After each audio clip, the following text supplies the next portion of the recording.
मत्ती 3 अध्याय। यूहन्ना बपतिस्मा देने वाला। उन दिनों में यूहन्ना बपतिस्मा देने वाला आकर यहूदिया के जंगल में यह प्रचार करने लगा, मन फिराओ, क्योंकि स्वर्ग का राज निकट आ गया है। यह वही है जिसकी चर्चा यशायाह भविष्यवक्ता के द्वारा की गई। जंगल में एक पुकारने वाले का शब्द हो रहा है कि प्रभु का मार्ग तैयार करो, उसकी सड़कें सीधी करो। यह यूहन्ना ऊँट के रोम का वस्त्र पहने था और अपनी कमर में चमड़े का कटिबंध बांधे हुए था।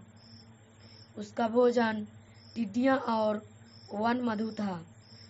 तब यरूशलेम और सारी यहूदिया और यरदन के आसपास के सब स्थानों के लोग उसके पास निकल आए। उन्होंने अपने अपने पापों को मानकर यरदन नदी में उससे बपतिस्मा लिया।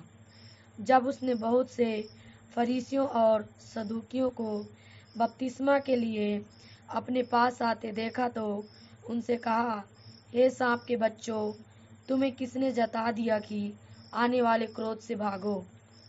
इसलिए मन फिराव के योग्य फल लाओ और अपने अपने मन में यह न सोचो कि हमारा पिता अब्राहम है, क्योंकि मैं तुमसे कहता हूँ कि परमेश्वर इन पत्थरों से अब्राहम के लिए संतान उत्पन्न कर सकता है।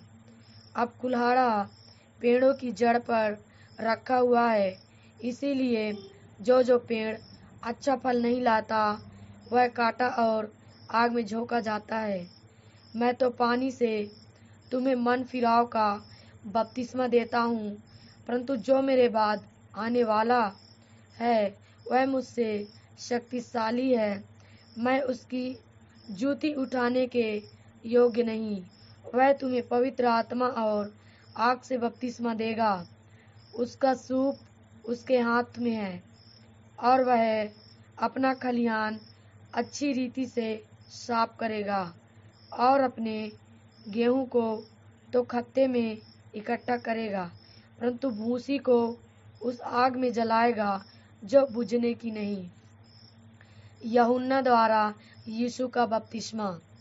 उस समय यीशु गलील से यरदन के किनारे यूहन्ना के पास उससे बपतिस्मा लेने आया, परंतु यूहन्ना यह कहकर उसे रोकने लगा, मुझे तो तेरे हाथ से बपतिस्मा लेने की आवश्यकता है और तू मेरे पास आया है। यीशु ने उसको यह उत्तर दिया, अब तो ऐसा ही होने दे, क्योंकि हमें इसी रीति से सब धार्मिकता को पूरी करना उचित है। तब उसने उसकी बात मान ली और यीशु बपतिस्मा लेकर तुरंत पानी में से ऊपर आया और देखो, उसके लिए आकाश खुल गया और उसने परमेश्वर के आत्मा को कबूतर के समान उतरते और अपने ऊपर आते देखा। और देखो, यह आकाशवाणी हुई, यह मेरा प्रिय पुत्र है, जिससे मैं अत्यंत प्रसन्न हूँ। प्रभु इन वचनों के द्वारा आप सभी को आशीष दे। सभी को जय मसीह की।